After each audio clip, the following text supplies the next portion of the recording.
अस्सलामुअलैकुम दोस्तों, एक 8-10 साल की मासूम सी गरीब लड़की बुक स्टोर पर चढ़ती है और एक पेंसिल और एक 10 रुपए वाली कॉपी खरीदती है और फिर वहीं खड़ी होकर कहती है, अंकल एक काम कहूँ करोगे?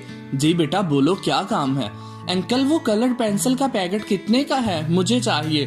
ड्राइंग टीचर बहुत मारती है मगर मेरे पास इतने पैसे नहीं हैं और ना ही मेरे अम्मी अब्बू के पास हैं। मैं आहिस्ता आहिस्ता करके पैसे दे दूंगी। शॉपकीपर की आंखें नम हो जाती हैं। बोलता है, बेटा कोई बात नहीं, ये कलर पेंसिल का पैकेट ले जाओ, लेकिन आइंदा किसी भी दुकानदार से इस तरह कोई चीज मत मांगना। लोग बहुत बुरे हैं, किसी पर भरोसा मत किया करो।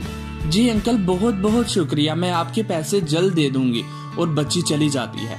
इधर शॉपकीपर सोच रहा होता है कि अल्लाह ना करे, अल्लाह ना करे, अगर ऐसी बच्चियां किसी वहशी दुकानदार के हत्थे चढ़ गई तो ज़ैनब सा हाल होगा। इसीलिए मेरी तमाम टीचर से गुजारिश है, खुदारा अगर बच्चे कोई कॉपी पेंसिल कलर पेंसिल वगैरह नहीं ला पाते तो जानने की कोशिश कीजिए कि कहीं इसकी गुर्बत इसके आड़े में तो नहीं आ रही।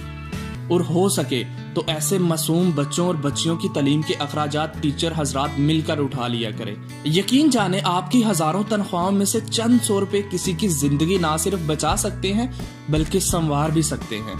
और जितना हो सके इस वीडियो को शेयर करें ताकि मेरी बात तमाम टीचर्स तक पहुंच जाए। अल्लाह हाफिज।